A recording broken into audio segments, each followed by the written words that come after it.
Muy buenas tardes, querida iglesia, y nuevamente qué gusto que podamos estar juntos a través de los medios electrónicos para rendirle culto a nuestro Dios. Hoy es Viernes Santo y es un día muy especial y muy solemne. Y quiero invitarles ahí donde están cada uno en sus hogares a que abran sus escrituras, abran sus Biblias en el libro de Isaías, el libro del profeta Isaías, en el capítulo 53, aproximadamente 800 años antes de que crucificaran a Jesucristo. El profeta, inspirado por el Espíritu Santo, escribe lo siguiente: ¿Quién ha creído a nuestro mensaje y a quién se le ha revelado el poder del Señor? Creció en su presencia como vástago tierno, como raíz de tierra seca. No había en él belleza ni majestad alguna. Su aspecto no era atractivo y nada en su apariencia lo hacía deseable. Despreciado y rechazado por los hombres, varón de dolores, hecho para el sufrimiento. Todos evitaban mirarlo. Fue despreciado y no lo estimamos. Ciertamente Él cargó con nuestras enfermedades y soportó nuestros dolores. Pero nosotros lo consideramos herido y golpeado por Dios y humillado. Él fue traspasado por nuestras rebeliones y molido por nuestras iniquidades. Sobre Él recayó el castigo, precio de nuestra paz. Y gracias a sus heridas fuimos sanados.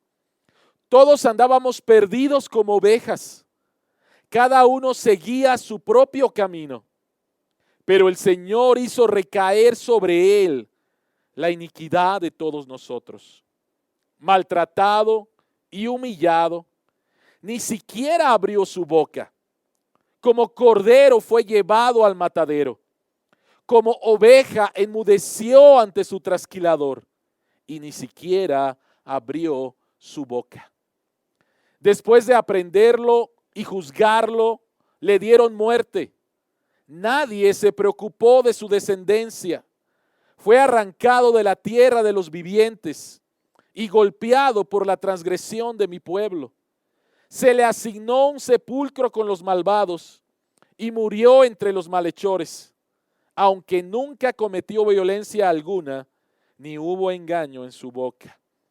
Pero el Señor quiso quebrantarlo y hacerlo sufrir.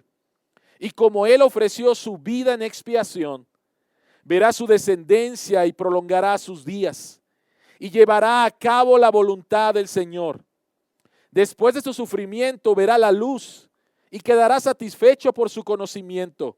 Mi siervo justo justificará a muchos y cargará con las iniquidades de ellos. Por lo tanto, le daré un puesto entre los grandes y repartirá el botín con los fuertes, porque derramó su vida hasta la muerte y fue contado entre los transgresores.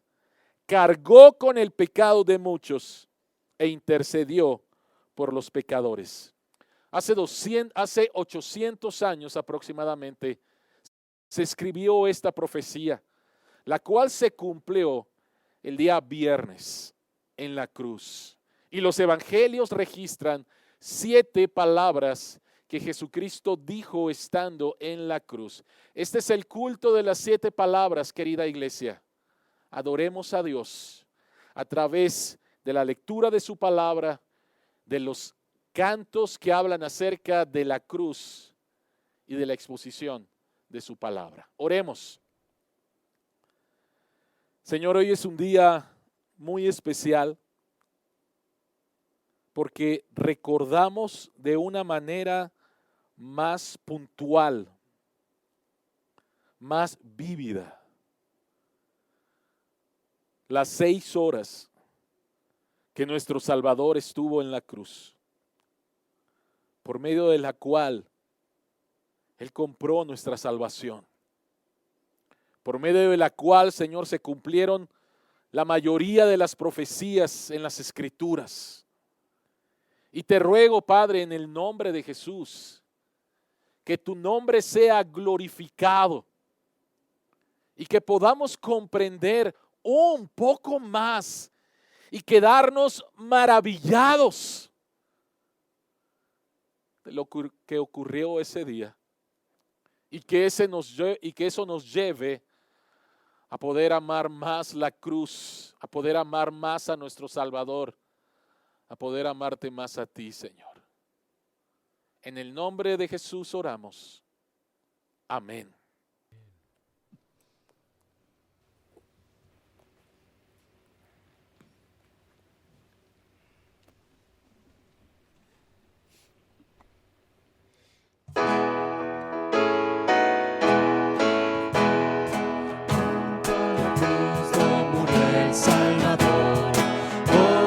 Pecados clamaba al Señor, qué maravilla, Jesús me salvó. A su nombre gloria, a su nombre gloria, a su nombre gloria, qué maravilla, Jesús me salvó. A su nombre gloria, junto a la cruz recibí el perdón, limpia en su sangre es mi corazón, llenas mi alma de gozo y paz. A su nombre gloria, a su nombre gloria, a su nombre gloria, qué maravilla, Jesús me salvó. A su nombre gloria, junto a la cruz hay una manantial de agua bendita por puro cristal. Jesús en ella pagó mi sed. A su nombre gloria, a su nombre gloria, a su nombre gloria, qué maravilla, Jesús me salvó. A su nombre gloria, ven sin tardar a la cruz pecador. Allí te espera Jesús Salvador, allí de Dios hallarás el amor. A su nombre gloria, a su nombre gloria, a su nombre gloria, qué maravilla, Jesús me salvó. A su nombre gloria.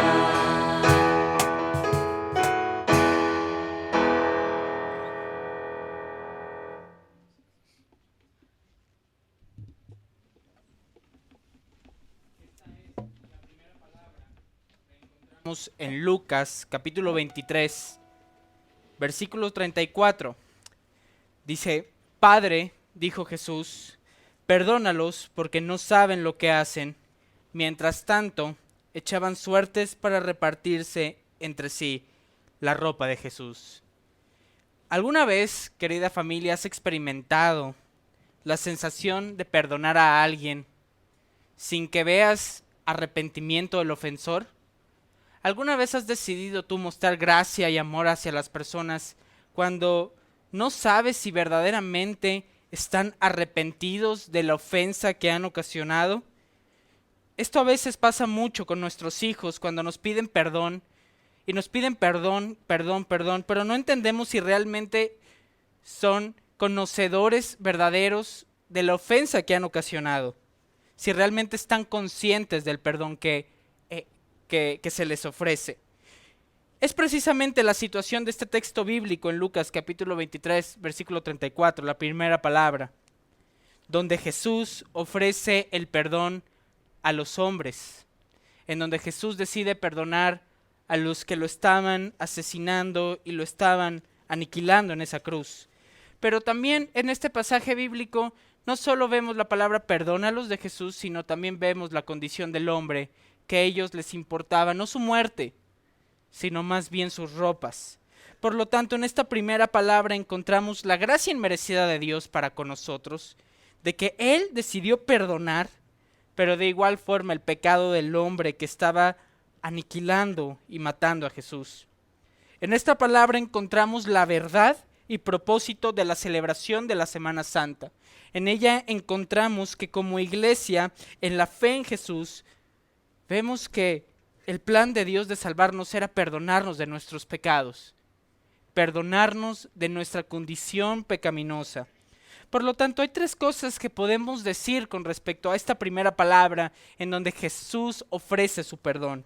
Y una de estas cosas es el perdón del Padre de perdonarnos, el plan del Padre de perdonarnos, la obra de Jesús de perdonarnos y nosotros teniendo la oportunidad de ser perdonados. Y el plan del Padre de perdonarnos porque Jesucristo, estando clavado en la cruz, dijo: Padre. Jesús se acordó de por quién había sido enviado al mundo, el plan de que Él tenía que morir en la cruz, incluso perdonarlos a aquellos que lo estaban crucificando. A pesar del dolor físico, Jesús reconocía que esta situación de Él estar siendo clavado en la cruz era parte del plan del Padre para con el mundo. Era la respuesta del Padre ante la inmoralidad, ante la corrupción, ante los pecados de los hombres. Jesucristo dice Padre reconociendo su labor. Dice Padre reconociendo que esta es la voluntad del Padre para con su Hijo Jesús, que Él muriera en la cruz. En Juan capítulo 5, versículo 30 encontramos las palabras que Jesús dijo a sus discípulos: pues no busco hacer mi propia voluntad, sino cumplir con la voluntad de mi Padre. Jesucristo estaba siendo crucificado, querida iglesia, por la voluntad del Padre. Porque el Padre estaba planeando que nuestros pecados fueran perdonados, fueran borrados. Pero otra cosa de las que vemos en este texto, en esta primera palabra, es que Jesús dice perdónalos, porque ese es el punto principal de la obra de Jesús y del plan del Padre. Que a través de Jesucristo nosotros tengamos el perdón. La condición humana es tan grande que al Hijo de Dios lo crucificaron. Pero vemos una imagen tan grande de la corrupción del hombre, que Jesús siendo azotado en la cruz, siendo colgado en la cruz, los hombres no pensaban que podían ser perdonados, los hombres no pensaban en la salvación, los hombres pensaban en quitarle las ropas a Jesús después de que éste estuviera muerto. Jesucristo dice perdónalos porque ese es el propósito por el cual Él vino a la tierra, para que pudiéramos ser perdonados. El que diga perdónalos es que Jesucristo está cumpliendo su propósito, ya que Él es el mediador en medio de nuestros pecados. A través de Él podemos encontrar el perdón. Dice 1 de Timoteo, capítulo 2, versículo 5, porque hay un solo Dios y mediador entre Dios y los hombres, Jesucristo hombre.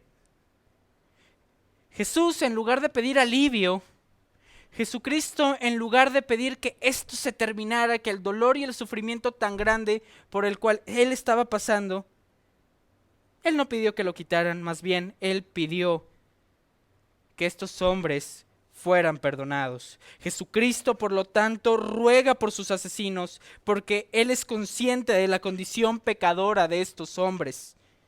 Y saben, estos hombres somos tú y yo. Tú y yo somos como estos hombres que anhelaban quitarle las ropas a Jesús. Y tenemos la oportunidad de ser perdonado. ¿Cuándo fue la última vez que pecaste contra alguien y pediste perdón?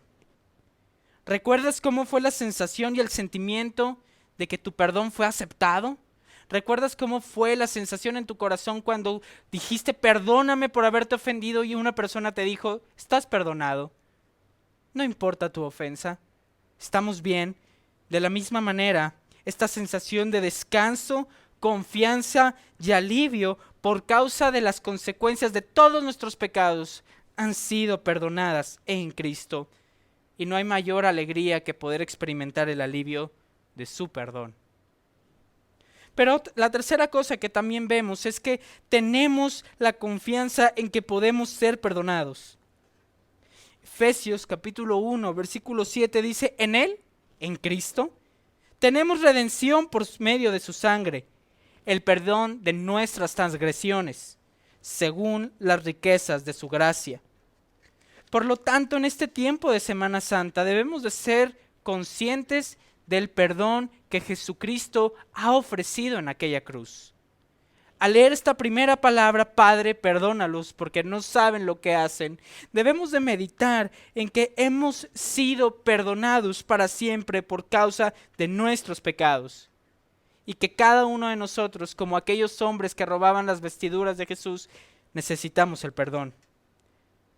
Jesucristo desecha nuestros pecados, desecha nuestra corrupción. Y Él dice, Padre, perdónalos.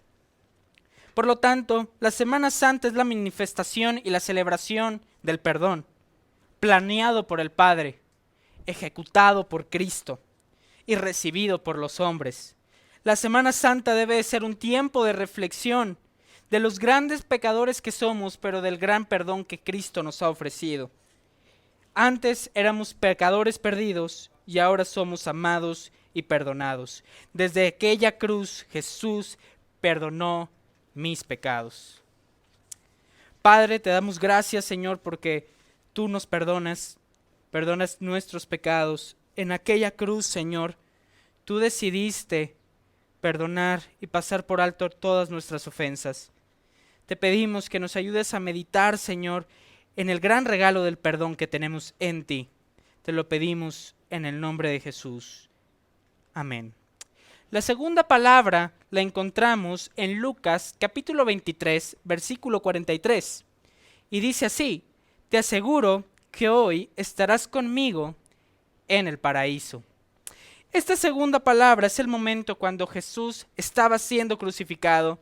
Él ya tenía un tiempo siendo atormentado por el dolor de los clavos, cargar con la corona de espinas, ser colgado y cargar contra su propio peso en una cruz. Pero lo más simbólico de esta palabra es por qué Jesucristo dice estas palabras. Nuestra sorpresa en la narración sucede cuando se nos presentan dos criminales. Estos dos criminales acompañaban a Jesucristo para ser crucificados. Uno a su izquierda y el otro a la derecha. Y encontramos el por qué Jesucristo dice estas palabras tan hermosas. Dice la escena en el capítulo, dice la escena, uno de los criminales, ahí colgado, empezó a insultarlo. ¿No eres tú el Cristo? Sálvate a ti mismo y a nosotros. Ahora, lo sorprendente de la narración de esta segunda palabra no se encuentra en las palabras de este criminal. Aunque puede sonar ofensivo y difícil escuchar cómo un criminal, siendo crucificado, se está burlando de Jesucristo. Más bien lo que nos sorprende es la siguiente palabra. Lo que dice el otro criminal. Ni siquiera temor de Dios tienes, aunque sufres de la misma condena. En nuestro caso, el castigo es justo, pues sufrimos lo que merecen nuestros delitos. Este, en cambio, no ha hecho nada malo. Luego dijo, Jesús, acuérdate de mí cuando vengas en tu reino. Jesús contestaba con las palabras más anheladas para un alma desesperada por sus pecados y la paga de las consecuencias de ellos. Jesucristo responde con la segunda palabra, te aseguro que hoy estarás conmigo en el paraíso. Jesús, al mencionar estas palabras, aseguró que realmente quería contestarle a este hombre. Jesucristo no le contesta al criminal que se burla, que le pide salvarlo de manera grosera, más bien le contesta al hombre que reconoce que es justo el pago por lo que están pagando en esa cruz. Este hombre, siendo crucificado, confesó con su boca que Jesús era inocente, que ese castigo era necesario. Para muchas personas la respuesta de Jesús es sorprendente. ¿Por qué? Porque no queremos a los criminales. No nos gustan los criminales. Pero Jesús en aquella cruz aseguró la salvación para un criminal que lo confesó. Por lo tanto, me gustaría hablar rápidamente de tres cosas con respecto a esta segunda palabra. La necesidad, la confesión y la esperanza salvadora. Encontramos la vida de estos dos hombres que acompañaban a Jesús al ser crucificados. Y ellos estaban necesitados de ser salvados. criminales en necesidad de rescate, pero cada uno tomó dos rumbos diferentes. Uno decidió insultarlo y ofenderlo, otro decidió reconocer que merecía el castigo de la crucifixión. Pero vamos a enfocarnos en lo que dice el hombre, el segundo criminal. Dice, ni siquiera temor de Dios tienes, aunque sufres la misma condena. En nuestro caso, el castigo es justo, pues sufrimos lo que merecen nuestros delitos. Este hombre reconoció su pecado. Sabía que tenía que morir como consecuencias. Él mismo menciona su condición. Estas palabras de este criminal nos enseñan una profundidad, que todos somos pecadores y estamos necesitados de ser salvados. Pablo le dice a la iglesia en Roma, en el capítulo 9 de Romanos, versículo 10, no hay ni un solo justo, ni siquiera uno. Nadie es realmente sabio, nadie busca a Dios, todos se desviaron, todos se volvieron inútiles, no hay ni uno que haga lo bueno, ni uno solo. Este criminal nos puede enseñar con respecto a nuestra salvación, ya que nos muestra lo importante que es reconocer nuestra necesidad de salvación. Este hombre, siendo crucificado, igualmente adolorido por sus azotes, consciente de su pecaminosidad, de toda su condición, prefirió reconocer que era necesitado, que estaba en necesidad de ser rescatado. Y este hombre nos enseña la necesidad que tenemos de ser rescatados. El elemento de la necesidad es clave. Es clave que nosotros reconozcamos que necesitamos ser salvados de las consecuencias de nuestros pecados. Pero también vemos una confesión. Vemos una necesidad y vemos una confesión. Este criminal no solo confesó que era un pecador, con gran necesidad, sino que confesó a quién podía salvarlo. Por eso dice el texto que dice, acuérdate de mí cuando vengas en tu reino, en la historia detrás de la segunda palabra. Este hombre confesó que Jesús era el rey y que anhelaba ser parte de este reinado. Por lo tanto, no podríamos esperar más que salvación para este hombre. Su confesión fue, Jesús es el Mesías, Él es el rey, necesito confesar que Él es el Señor y Salvador. Acuérdate de mí cuando vengas en tu reino. Sinónimo de, tú eres el rey, te necesito. Pablo también, de la misma manera en Romanos capítulo 10, versículo 9, dice, si confiesas con tu boca que Jesús es el Señor y crees en todo tu corazón que Dios lo levantó de entre los muertos, serás salvo. Este criminal, a un lado de Jesús, en el último momento de su vida, creyó que Jesús era el Hijo de Dios. Este hombre mostró arrepentimiento y sabía que solamente a través de Jesús, confesando su necesidad, confesando aquel a quien podía salvarlo, podía obtener esta salvación. Venga tu reino, ayúdame, Señor, te necesito. Por lo que el elemento de la confesión es clave para nosotros en reconocer que Jesús es el Rey quien ha de triunfar. Por lo tanto, nosotros hemos de reconocer nuestra necesidad, hemos de confesar, y de la misma manera recibimos el regalo que recibió este criminal, una esperanza salvadora. Jesús le contestó con la segunda palabra, te aseguro que hoy estarás conmigo en el paraíso. Salvación garantizada para este hombre. Jesús responde con una de las palabras más hermosas que podemos escuchar para nosotros en estos tiempos de sufrimiento. Hoy estarás conmigo en el paraíso. Por lo tanto, en medio de nuestros pecados, en medio de esta Semana Santa, nosotros podemos saber que hay una esperanza salvadora, que se manifestó a este criminal y que el día de hoy se manifiesta a nosotros. Como creyentes, por lo tanto, reflexionemos en esta semana este encuentro de Jesús con este hombre que estaba siendo crucificado a su lado, que reconoció su necesidad, que confesó a quien que podía salvarlo y a aquel que le ofreció una esperanza de salvación. Hoy estarás conmigo en el paraíso. Amén. Padre Celestial, te rogamos, Señor, que nos ayudes a recordar todos los días el regalo de la salvación. Que a pesar de nuestra condición pecaminosa, tú nos has salvado, tú nos has rescatado.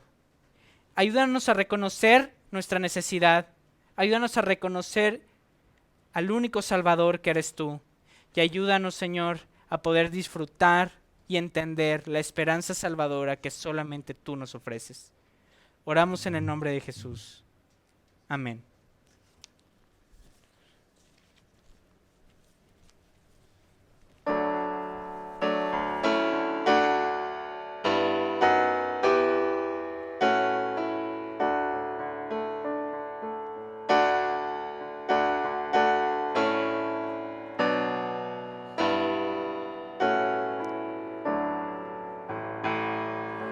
La cruz excelsa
La tercera palabra la encontramos en el Evangelio de Juan, capítulo 19, versículo 26, y dice de la siguiente manera: cuando Jesús vio a su madre y a su lado al discípulo que él amaba, dijo a su madre: mujer, ahí tienes a tu hijo. Un error común es pensar que Dios se encarga de nosotros solo en cuanto a nuestra eternidad, que Dios se preocupa, se encarga y trabaja por nosotros para cuando estemos allá, que Él no ve nuestras necesidades presentes y terrenales. Y en medio de la situación que estamos experimentando, esa es una de las tentaciones de nuestro corazón. Sin embargo, esto no es así para nada. En medio de toda la situación que Jesús estaba experimentando y viviendo, en medio de la obra cósmica que Él estaba realizando de salvación, en medio de su gran obra de redención, estamos en el punto que dividió la historia en un antes y un después. Estamos en el momento en la historia de redención que es el punto de gravedad, lo que se había planeado desde la eternidad pasada, lo cual los ángeles estaban esperando y anhelando contemplar. Este centro de toda la historia del universo es lo que estaba aconteciendo en Jesús, en medio de su agonía, en medio de su dolor, en medio del sufrimiento físico y también en medio de toda la ira justa de Dios que estaba cayendo sobre él. En ese momento, en medio de esa situación, Jesús voltea a ver a su madre terrenal. Jesús voltea a ver a María y a su mejor amigo Juan. Y lo que Jesús hace en medio de toda esta situación, en medio de este evento de relevancia cósmica y eterna, se encarga de su madre terrenal. Se encarga de la vida que María viviría después de su muerte.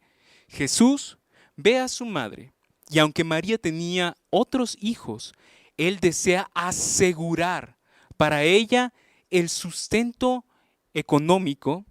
Él desea asegurar para ella el sustento físico, pero también desea asegurar para ella la compañía. María no queda abandonada, María no queda desamparada. Jesús cumple el mandato de honrar a su padre y a su madre, aún en medio de esta situación a escala universal. Jesús se preocupa por la situación terrenal de su madre María. Y la realidad es que Dios no solo ve, solo diciendo es un decir, no solo ve nuestra eternidad y la certeza de nuestra seguridad en la gloria venidera. Jesús se encarga también de las carencias que tenemos el día de hoy, de la circunstancia en la que nos enfrentamos, de lo que estamos viviendo hoy. Él no solo ve nuestra provisión eterna y gloriosa, Él ve también tu provisión del día de hoy. Y Él te cuidará el día de hoy. Y Él estará contigo el día de hoy, con tus necesidades presentes. Es por eso que Jesús nos enseña a orar, pidiendo por nuestro pan cotidiano. Dios es como un mecánico industrial que es capaz de manipular todo el universo y tenerlo bajo control exacto. Pero también es como un relojero que es capaz de ver las piezas más pequeñas de tu vida, aquello que a gran escala podría parecer insignificante, y trabajar en ellas. Dios se ocupa no solo de nuestra eternidad, sino también de nuestra vida presente. Hoy podemos descansar, confiar y estar seguros de que aquel que realizó la gran obra de salvación, que aquel que nos asegura la eternidad gloriosa, también te asegura lo que tanto te preocupa, el alimento del día de hoy, el sustento del día de mañana, y hasta que Él regrese o nosotros vayamos a Él, Él no nos desampara. Gloria a Dios, porque Él nos sustenta diariamente.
fue puesto sobre él.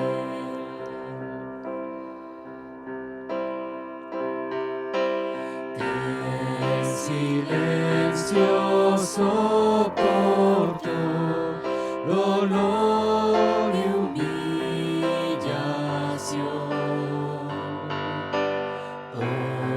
obediente al Padre fue, la cruz por mí cargó.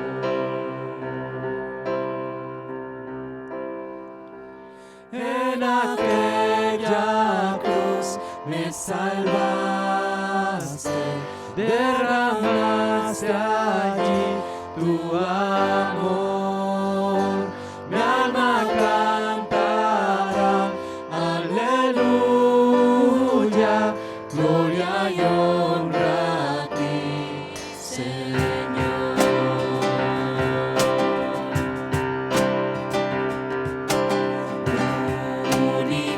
Unigénito de Dios, viniste a redimir y perdonar a todo aquel que se acerca a ti. En aquella cruz me salvaste, derramaste allí tu amor. Mi alma cantará, aleluya, gloria y honra a ti, Señor.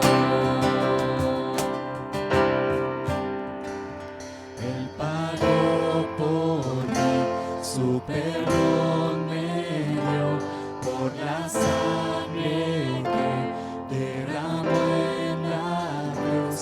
El pecado ya no me puede atar, libre soy en él, libre en verdad.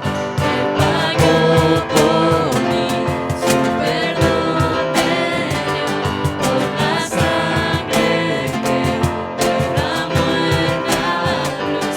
El pecado ya no me puede atar, libre soy en él, libre en verdad. En aquella cruz me salvaste, derramaste allí tu amor.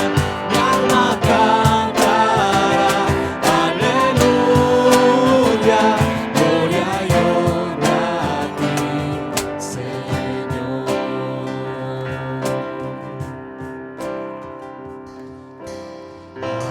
A la muerte él venció, la tumba abierta está. Aleluya al Salvador, Jesús resucitó. En aquella cruz me salvaste, derramaste allí tu amor. Mi alma cantará, aleluya, gloria y honra a ti, Señor. Gloria y honra a ti, Señor.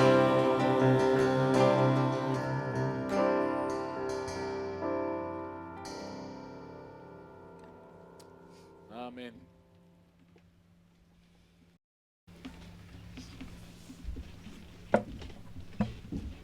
La cuarta palabra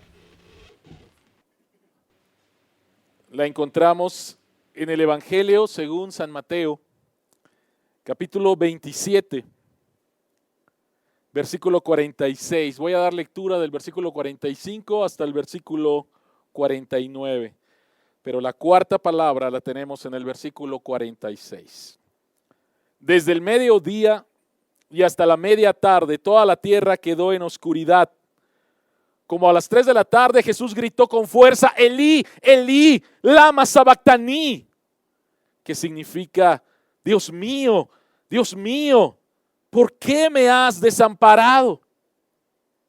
Cuando lo oyeron, algunos de los que estaban allí dijeron, está llamando a Elías. Al instante uno de ellos corrió en busca de una esponja, la empapó en vinagre, la puso en una caña y se la ofreció a Jesús para que bebiera.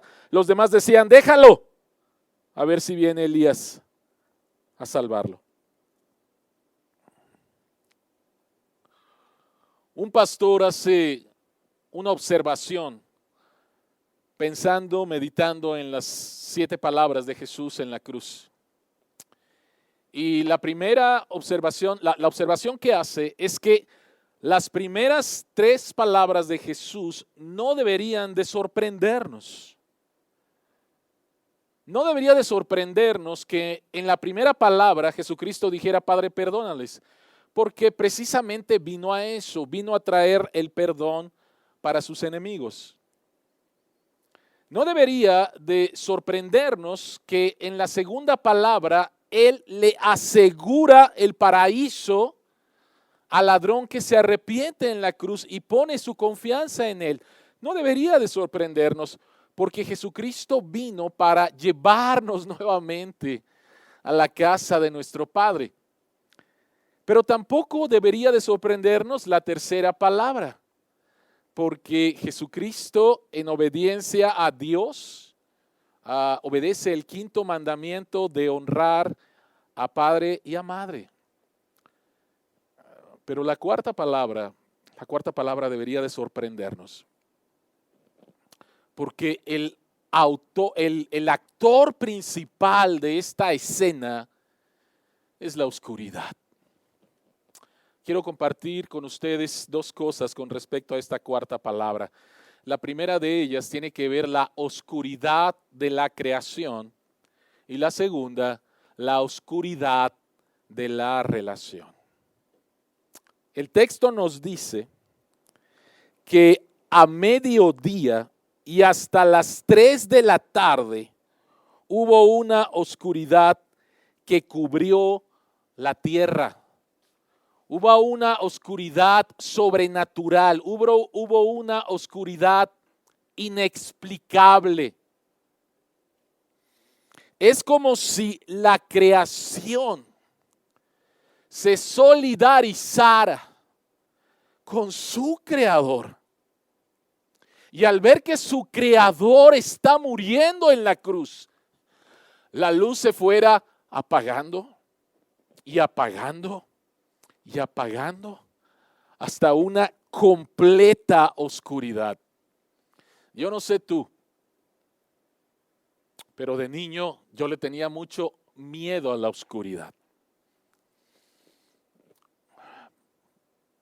La oscuridad tiene ese poder, tiene el poder de darnos miedo, porque no sabemos qué es lo que está sucediendo, qué nos puede pasar.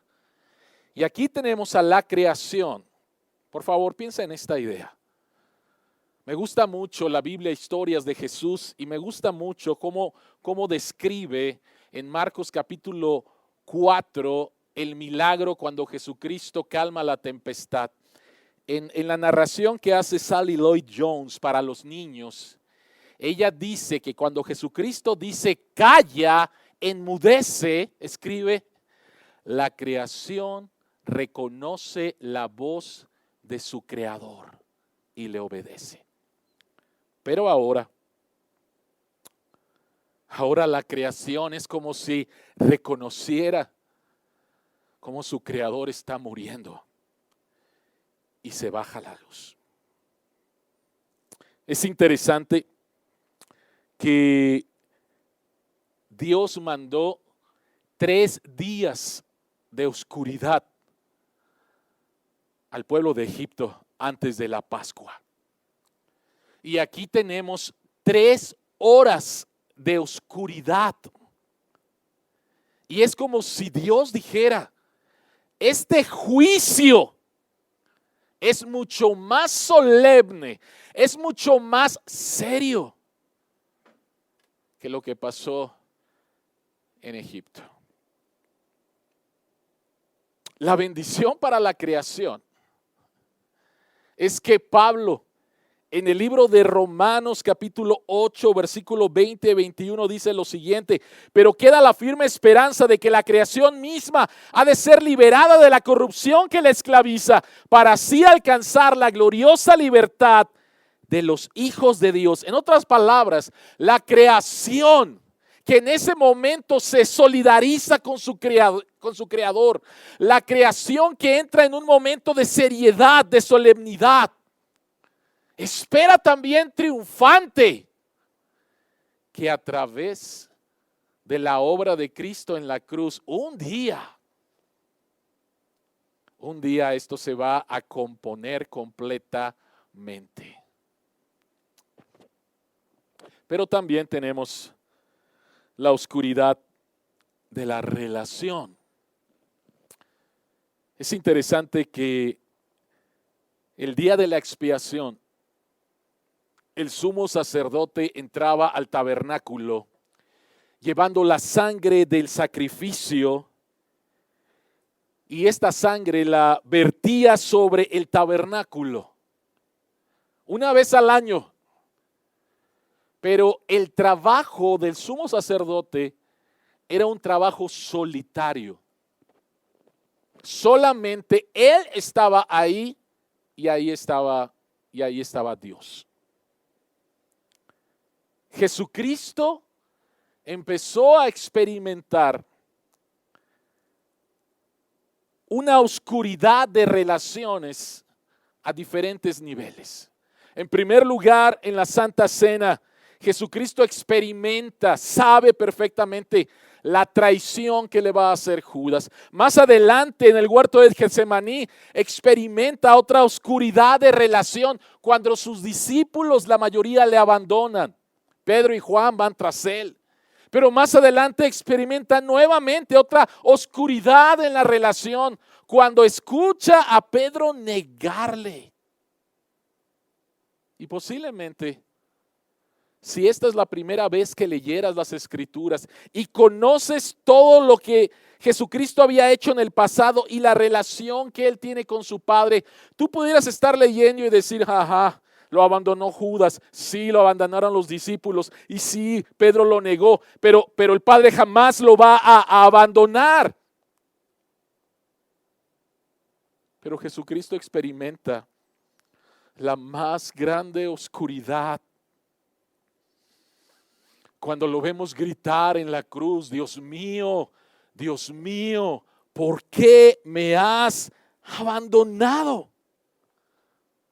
¿Por qué me has abandonado? Y la pregunta que tenemos que hacernos, posiblemente lo has escuchado muchas veces, pero si es la primera vez que lo escuchas, si es la primera vez que Dios te está trayendo esta verdad, la pregunta que tienes que hacerte es muy obvia: ¿por qué Dios abandonó a su Hijo?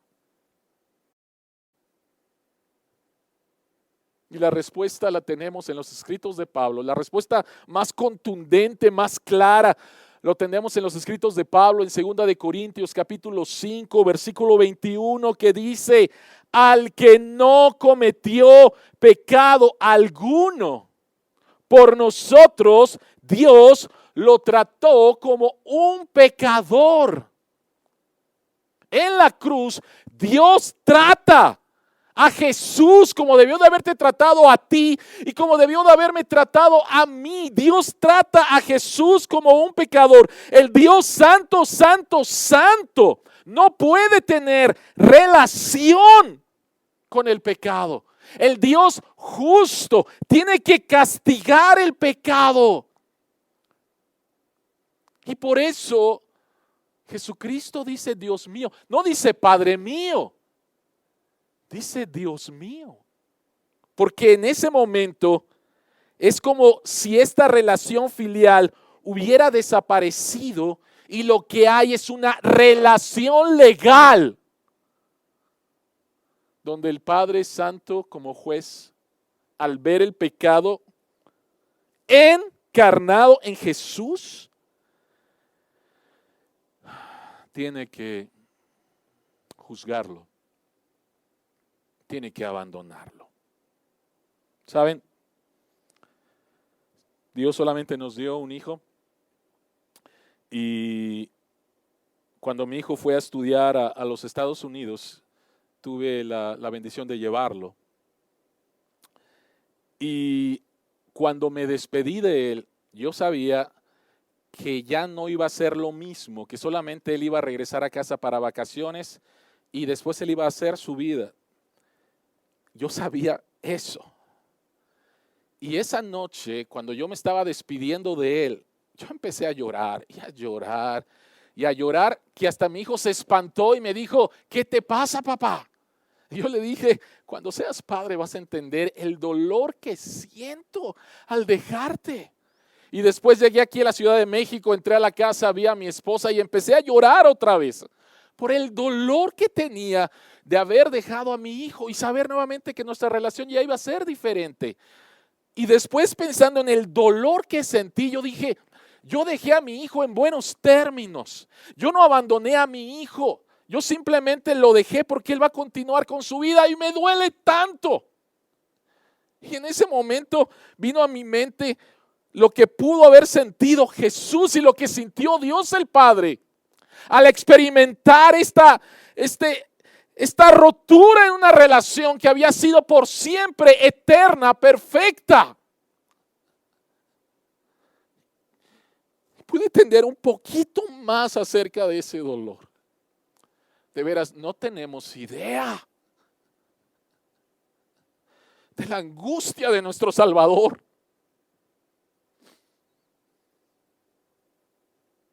Al decirle a su padre, ¿por qué me has abandonado, Dios? Jesús fue abandonado. Jesús fue abandonado por el Padre para que el Padre jamás nos abandone a nosotros.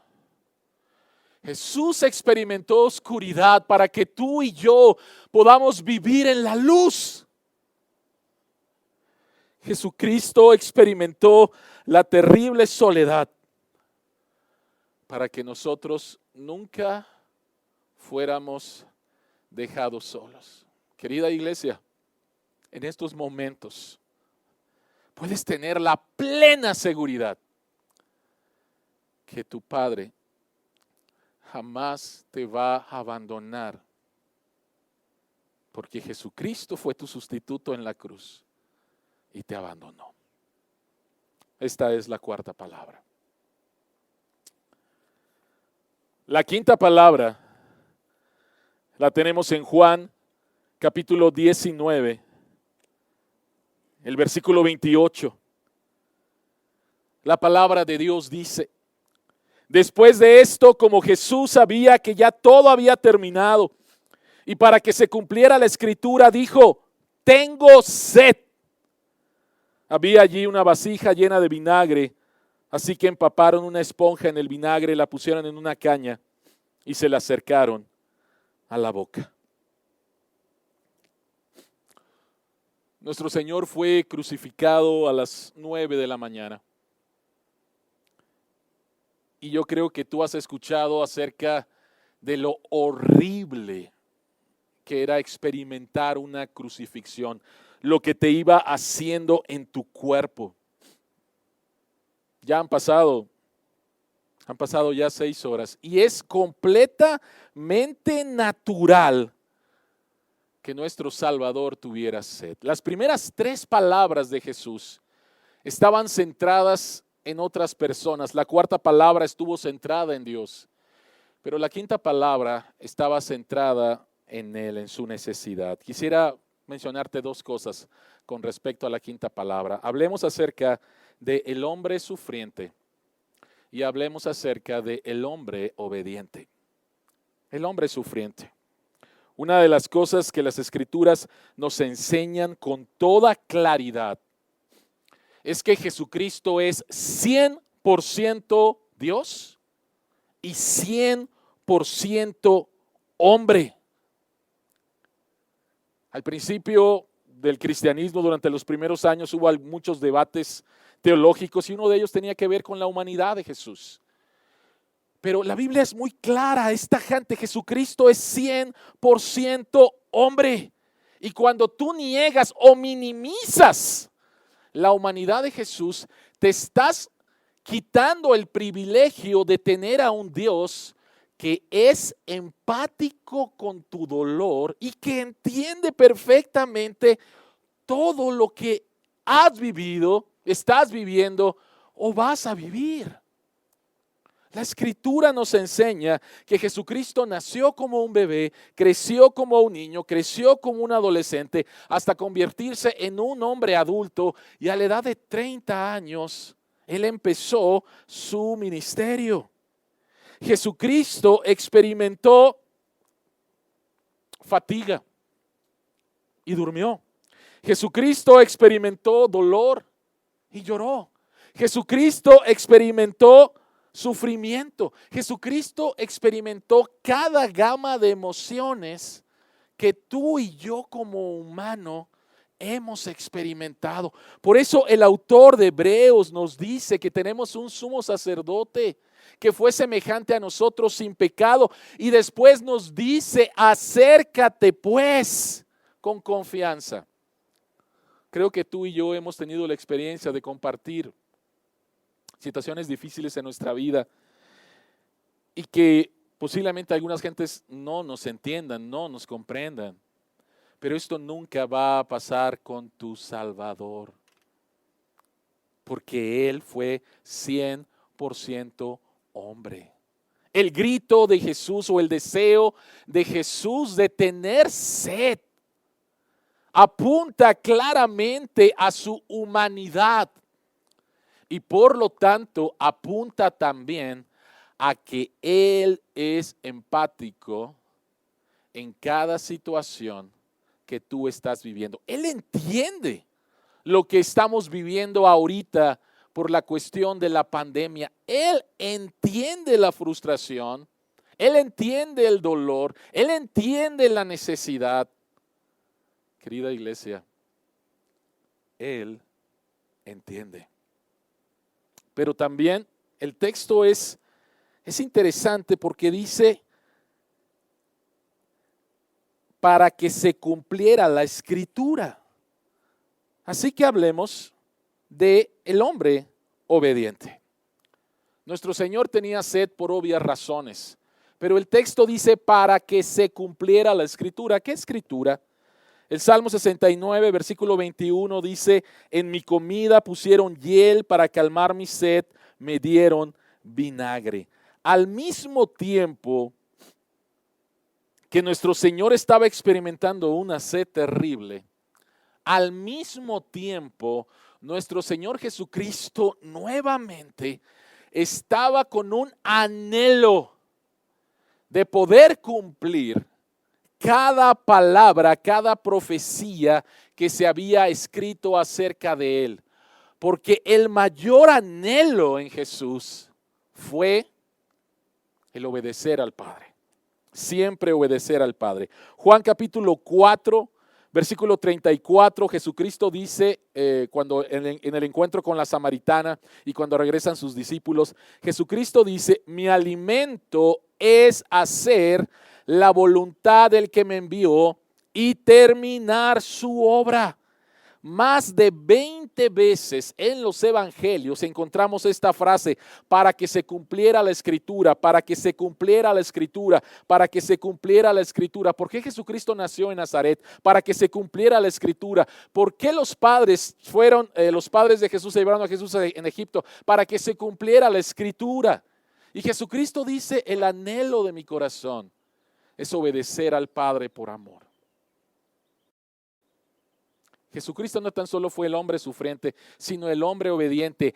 Y esa obediencia de Jesús, ahora nosotros somos los beneficiarios de esa obediencia. Porque el pasaje que dice que Dios trató a Cristo como un pecador en la cruz no termina ahí. 2 Corintios 5:21 dice que ahora la justicia de Cristo se nos acredita a nosotros. ¿De qué estamos hablando? La obediencia voluntaria y por amor de Jesús al Padre obedeciendo las Escrituras, ahora se te acreditan a ti si has puesto tu confianza en Jesús. Por lo tanto, querida iglesia, hermano, hermana, qué bendición saber que Dios te ve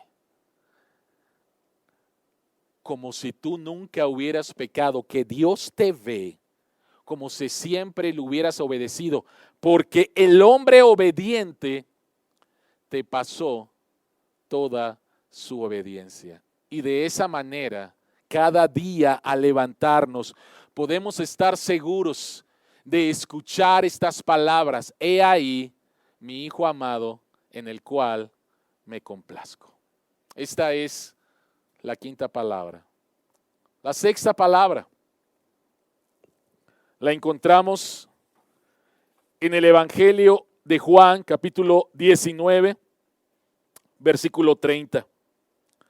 La palabra de Dios dice: al probar Jesús el vinagre, dijo: todo se ha cumplido. Luego inclinó la cabeza y entregó el espíritu. Para los que estamos familiarizados con la versión Reina Valera, la versión Reina Valera dice: consumado es. Esta palabra consumado es, o todo se ha cumplido, es una sola palabra en el griego. Y esta palabra es tetelestai.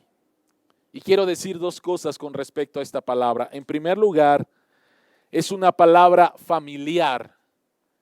Y en segundo lugar, es una palabra de cumplimiento. Sabemos que el Nuevo Testamento fue escrito en griego. El griego era el idioma común de ese tiempo, así como el día de hoy es el inglés. Esta palabra es una palabra griega y es una palabra familiar. Se utilizaba de diferentes formas en ese tiempo, y me gustaría mencionarte rápidamente de qué forma se utilizaba. Por ejemplo, los siervos y los esclavos, después de que su amo les hubiera dado una tarea y después de que el siervo o el esclavo cumpliera la tarea de acuerdo a las especificaciones de su amo, ellos regresaban con su amo y le decían: tetelestai, ya terminé la tarea que me diste. Pero también esta palabra era utilizada por los sacerdotes paganos. Cuando la gente traía sus ofrendas a los templos paganos, a falsos dioses, los sacerdotes examinaban el sacrificio, y si era un sacrificio perfecto, entonces le decían al que lo ofrendaba, le decían tetelestai, que significaba que ese sacrificio era bueno, era aceptable a sus dioses.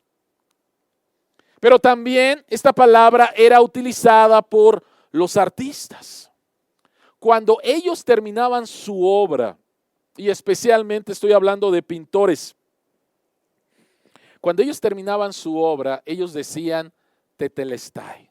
Podías ver lo que ellos acababan de hacer y no hacía falta ningún retoque más. Ya todo estaba concluido. Pero también era una palabra que utilizaban los mercaderes, los comerciantes. Cuando tú entrabas en una deuda con alguien y terminabas de pagar la deuda, se te entregaba un documento con esta palabra, tetelestai, que significa que la deuda estaba completamente pagada. Y esto es precisamente lo que Pablo trae en Colosenses capítulo 2, cuando dice que en la cruz Jesucristo tomó nuestra deuda y la clavó en la cruz. Está trayendo esta imagen familiar, de esta palabra familiar, donde la deuda era completamente pagada.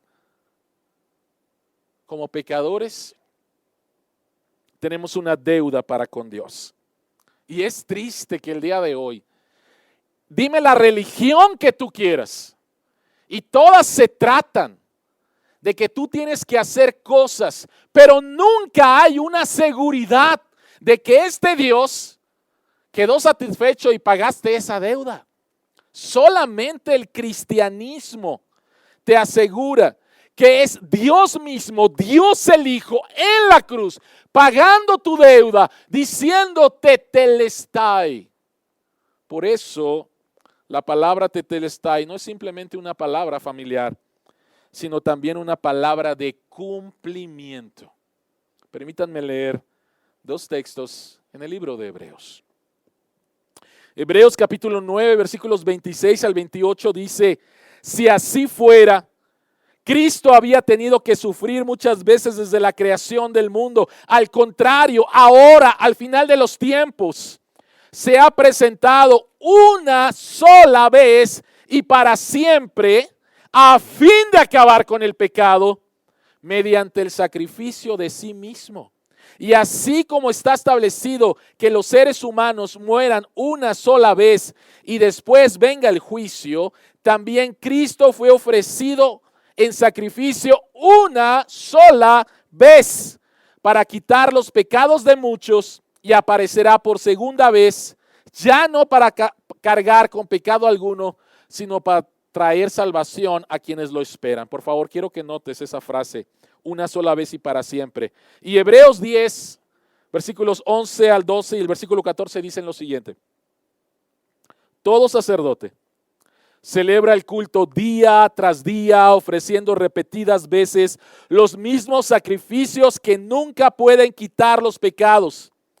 Pero este sacerdote, hablando de Jesús, se sentó a la derecha de Dios después de ofrecer por los pecados un solo sacrificio para siempre, porque con un solo sacrificio ha hecho perfectos para siempre a los que están siendo santificados. Tetelestai es una palabra de cumplimiento. ¿Tienes seguridad de salvación? ¿Tienes seguridad de que tus pecados han sido perdonados? No sé si alguien con trasfondo católico romano me está escuchando, pero quiero hablarte especialmente a ti y quiero decirte algo. Todos los años tú celebras la Semana Santa, pero te pregunto, ¿tienes seguridad de salvación? Si tú murieras el día de hoy, irías al cielo, y muchos amigos y familiares me han dicho que no tienen esa seguridad. Y la pregunta es, ¿por qué? Si la palabra de Jesucristo tetelestai, todo ha sido pagado, apunta a un cumplimiento perfecto. La obra de Jesucristo, la salvación, no es algo a plazos, no es algo que tú puedas agregar algo, no es algo que tú puedas hacer algo. La Escritura dice una sola vez y para siempre. Fue perfecto el sacrificio que hizo Jesús. Por eso Él grita tetelestai. Tetelestai no es un grito de derrota, ni modo, ya se cumplió. No, es un grito de victoria. Lo que vino a hacer Jesús se cumplió perfectamente.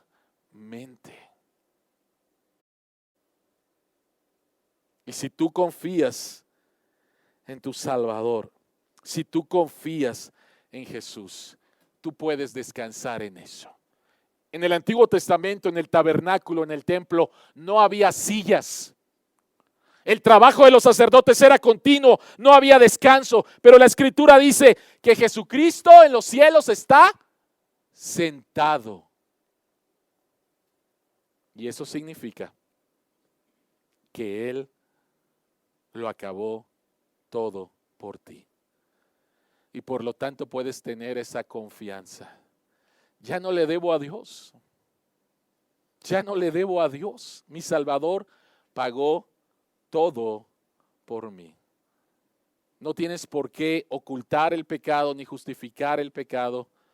Tu Salvador ya pagó absolutamente todo por ti. Oremos.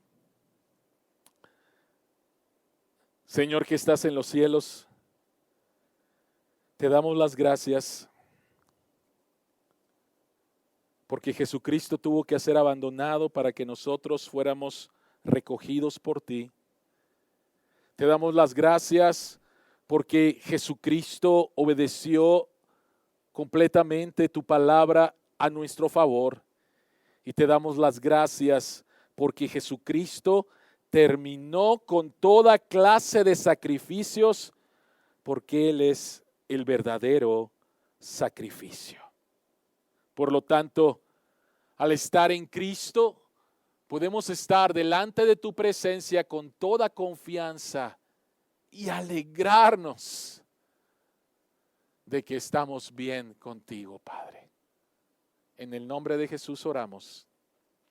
Amén.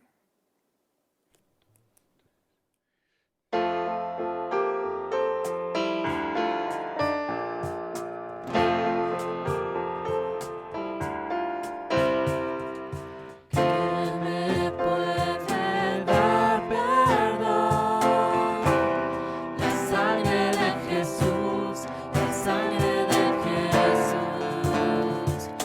Mira al pecador, la condenación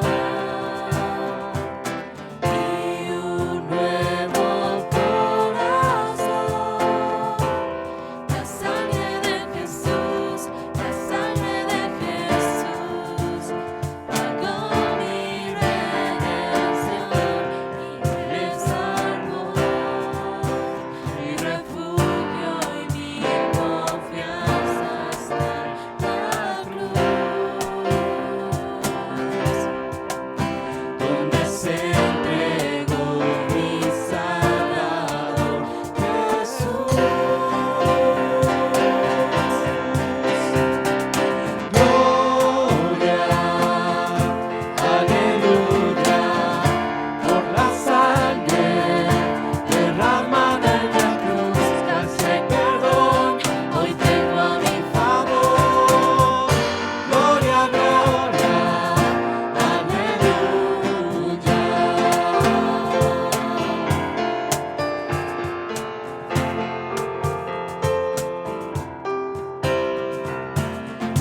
Vistió su rectitud, la sangre de Jesús, la sangre de Jesús.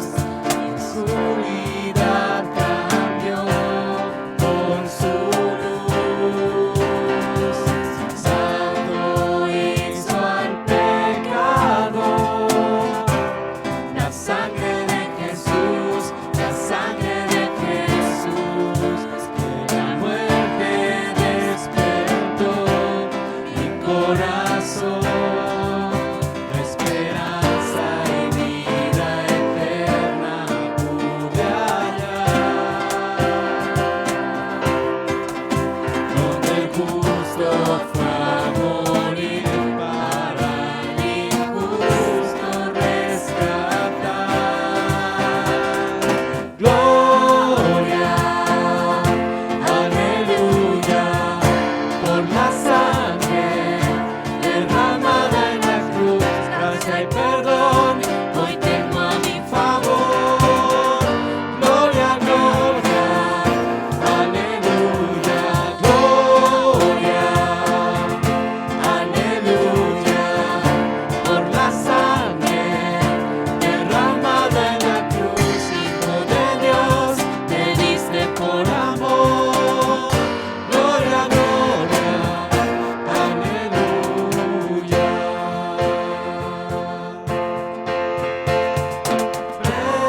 Precioso manantial que limpia mi maldad, no hay otra fuente igual.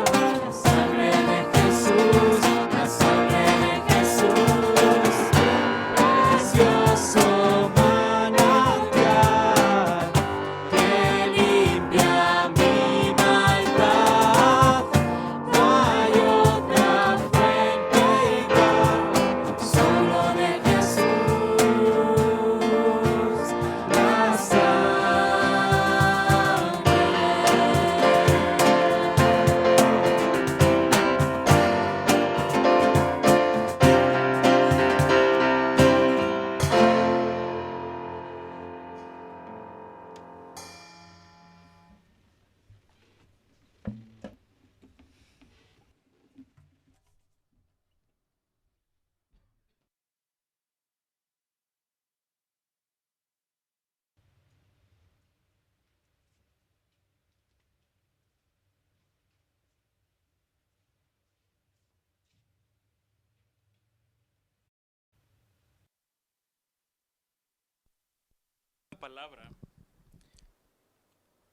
séptima palabra que Jesús pronuncia en la cruz, la última palabra que Él expresa está en Lucas capítulo 23, versículo 46, y dice de la siguiente manera: Entonces Jesús exclamó con fuerza: Padre, en tus manos encomiendo mi espíritu. Y al decir esto, expiró. Hoy enfrentamos una circunstancia adversa, una situación a nivel mundial que afectará no solo situaciones de salud, no solo condiciones de salud, sino que también afectará a nivel económico, social, familiar, en todas las áreas de nuestra vida. Y en medio de esta circunstancia, en medio de esta pandemia, una de las tentaciones de nuestros corazones es querer definir a Dios a través de nuestra circunstancia. Querer tener un concepto de Dios basado en lo que vivimos. Y la realidad es que muchas personas no creyentes nos hacen esa pregunta. Si tu Dios es bueno, si Él dice ser poderoso, y si tú estás orando, ¿por qué no detiene esta situación? Y es muy probable que tú, no una persona no creyente, sino tú mismo, un cristiano, también luche con este tipo de preguntas y se haga este cuestionamiento. ¿Por qué Dios permite esta situación? Lo que estamos viendo en la vida de Jesús es que Él fue el que verdaderamente enfrentó la circunstancia más adversa que había en todo el universo. Él fue quien realmente estuvo cara a cara, que sufrió una circunstancia que era totalmente injusta, totalmente adversa y totalmente sufriente. Jesús, después de haber cenado con sus discípulos, fue traicionado por un amigo cercano. Fue enjuiciado por jueces corruptos. Teniendo la oportunidad de ser liberado, el pueblo manipulable y también malo, el mismo pueblo que una semana atrás había gritado Hosana al hijo de David, era el pueblo que gritaba hoy, crucifíquenlo. Él sufrió físicamente a través de un látigo, a través de una corona de espinas. Él caminó cargando una cruz y fue crucificado, la peor tipo de muerte que existe. Él estaba enfrentando situaciones adversas. Él estaba cargando de manera voluntaria, sí, pero estaba cargando con tu culpa y mi culpa como la de todos los de su pueblo. Él estaba en medio de una situación en la que literalmente el cielo se oscureció. Él estaba viviendo la circunstancia más adversa que te puedas imaginar. Y en medio de esa circunstancia tan adversa, Él no define a su Padre a través de su circunstancia. Él define su circunstancia a través de su Padre. Y en medio de esta circunstancia tan adversa, Él coloca su confianza en su Padre. Él dice, en ti, a ti, en tus manos, coloco, encomiendo, estoy confiado, estoy seguro. Mi vida, mi espíritu, mi ser está en tus manos. Esto es algo que no era nuevo, no era inadvertido para Jesús. Desde la eternidad pasada, Dios mismo, el Hijo de Dios, había aceptado este plan del Padre para redimir a toda una humanidad, para salvarnos de nuestra propia maldad. Y en medio de la circunstancia más adversa y más difícil, Él confía. No porque la circunstancia sea fácil, sino a pesar de la dificultad de la circunstancia. Se dice que Jesús es el nuevo Adán, el verdadero Adán. Adán estando en un paraíso, se le dijo, confía en mí, pon tu vida en mis manos y vivirás. Y Adán no confió y murió. Jesús, en medio de esta situación, se le dice, confía en mí, encomiéndate en mí, el Padre, y morirás. ¿Para qué? Para que tú y yo, que nos quejamos de esta circunstancia, para que tú y yo, que sufrimos de la adversidad presente, nos demos cuenta que realmente tú y yo merecíamos ese lugar en la cruz. Merecíamos no una pandemia, merecíamos la muerte eterna. Inclusive las dificultades de esta vida son expresiones de la gracia de Dios para ti y para mí, porque las utiliza para nuestro bien. A través de ver la vida de Jesús y la confianza en su Padre, en medio de la circunstancia más adversa, tú y yo podemos tener la certeza de que el mismo que resucitó a Jesús en gloria es el mismo que a ti y a mí nos resucitará en gloria. Y es por eso que en medio de esta circunstancia tan adversa podemos, como un eco, repetir las palabras de Jesús: Padre, cosa que no merecemos llamarle, pero podemos llamarle Padre en Cristo. Padre, en tus manos, en medio de esta circunstancia y de lo que venga, encomiendo mi espíritu en tus manos. Confío y descanso que tú tienes el poder para glorificar esta situación triste y caída y llevarnos a una eternidad en la cual no habrá más sufrimiento, no habrá más muerte, no habrá más dolor, no habrá más pandemia, sino que viviremos eternamente de manera glorificada, porque Jesús encomendó su espíritu en las manos del Padre. Hoy tú y yo podemos llamarle Padre y hacer exactamente lo mismo.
decirlo.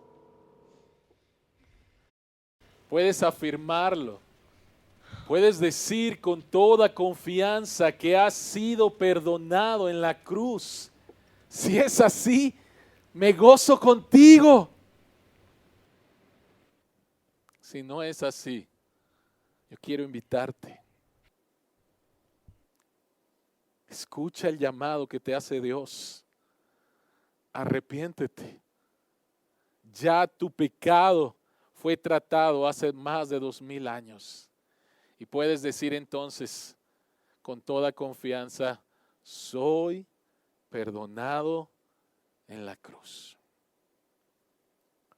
Que la gracia de nuestro Señor Jesucristo, el amor de Dios el Padre y la comunión de su Santo Espíritu sean con todos ustedes en este Viernes Santo y para siempre. Amén. Amén. Querida iglesia, quiero invitarles a que tomen un momento ahí donde están en sus hogares y simplemente tengan un tiempo de agradecimiento a Dios por lo que Jesucristo hizo por nosotros en la cruz. Tómense de las manos y denle gracias a Dios. Y si Él lo permite, nos vemos aquí el domingo. La tumba no pudo retenerlo. Jesucristo resucitó. Dios les bendiga. Nos vemos el domingo.